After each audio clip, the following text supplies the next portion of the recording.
بسم اللہ الرحمن الرحیم۔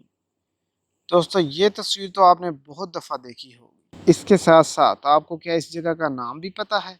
چلیے آج کی ویڈیو میں ہم اس کے بارے میں آپ کو بتاتے ہیں۔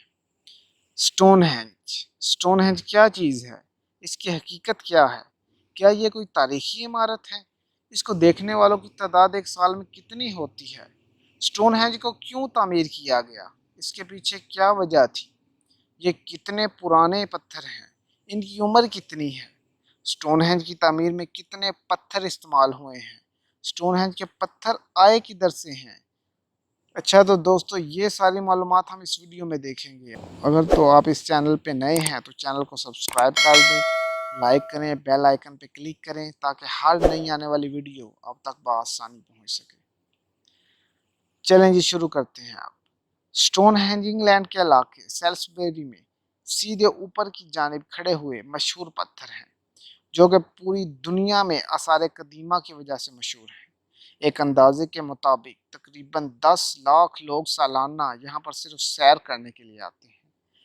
یہاں سیر کرنے پر آنے والے لوگوں کی تعداد میں ہر سال اضافہ ہو رہا ہے۔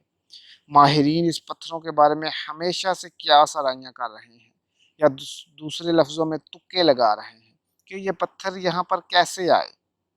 سیر پر آنے والوں کو ان پتھروں کے نزدیک نہیں جانے دیا جاتا تاکہ کوئی پتھر کہیں لگ نہ جائے، اس لیے یہ پتھر سیاحوں کی پہنچ سے باہر ہیں، وہ صرف اسے دور سے ہی دیکھ سکتے ہیں۔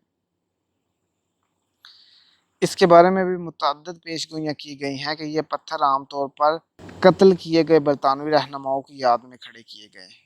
عام طور پر یہ بھی کہا جاتا ہے کہ سٹون ہینج ایک زلزلے کی شکل میں وجود میں آیا تھا۔ 1620 کے شروع میں ایک تجزیے کے مطابق انیگو جونز نے یہ نتیجہ اخذ کیا کہ یہ قدیم برطانیوں کا کام نہیں ہو سکتا، ارے وہ تو غاروں میں رہتے تھے اور پھلوں اور جڑوں پر گزارا کرتے تھے، یہ کام رومیوں کا ہو سکتا ہے، شاید انہوں نے یہاں مندر بنانے کے لیے جگہ مختص کی ہو۔ اس کے علاوہ 1740 میں ایک ماہر نوادرات ولیم سٹوکلے نے اپنا مضمون شائع کیا جس میں بتایا کہ یہ سٹون ہینج کے پتھر رومی ماہرین جو کہ پجاری تھے انہوں نے اپنے لیے مندر بنانے کے لیے یہ پتھر اکٹھے کیے۔ اس کے بعد 1823 میں ہنری براؤن نے ایک کتاب سٹون ہینج پر لکھی جس میں اس نے بتایا کہ یہ بائبل کی یادگاروں میں سے ایک یادگار ہے۔ پھر 1960 میں ایک نظریہ یہ مشہور ہوا کہ یہ حساب کتاب کرنے والے آلے کی ایک جدید شکل ہے۔ اس کے علاوہ 1965 میں ایک مشہور ماہر فلکیات نے پیش گوئی کی کہ یہ پتھر فلکیاتی واقعات کی پیش گوئی کرنے کے لیے استعمال کیے جاتے تھے۔ سٹون ہینج کے پتھروں پر کام تقریباً 3000 قبل مسیح سے شروع ہوا۔ اس کے اندر بنی ہوئی دائرہ نما شکل کو اہم سمجھا جاتا تھا۔ وہاں پر بنے لکڑی اور پتھر کے چھاپوں کو قبرستان سے تشبیہ بھی دی جانے لگی جس میں بلو سٹون کا استعمال کیا گیا۔ اس کے علاوہ 2500 قبل مسیح میں سارسن کے پتھر سٹون ہینج میں شامل ہو گئے۔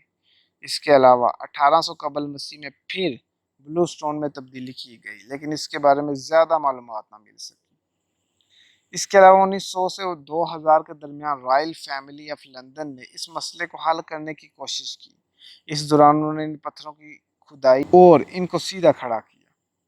سٹون ہینج کے پتھر عام طور پر دو طرح کے پتھروں پر مشتمل ہیں۔ سٹون ہینج عام طور پر ایک پتھر سارسنز جو کہ اس مقام سے 20 میل کے فاصلے پر واقع ہے، لیکن اس کا سائز بہت بڑا ہے، ایک پتھر بھی چھوٹے سائز کا نہیں۔ اس کے علاوہ دوسرا پتھر بلو سٹون ہے، یہ پتھر اس مقام سے مغرب کی طرف 155 میل دور سے آئے ہیں، یہ پتھر سیدھے کاٹے گئے ہیں، یہ چھوٹے سائز کے پتھر ہیں۔ سٹون ہینج کے پتھروں کا سائز ریکٹینگولر شکل کا ہے جیسا کہ آپ تصویر میں بآسانی دیکھ سکتے ہیں۔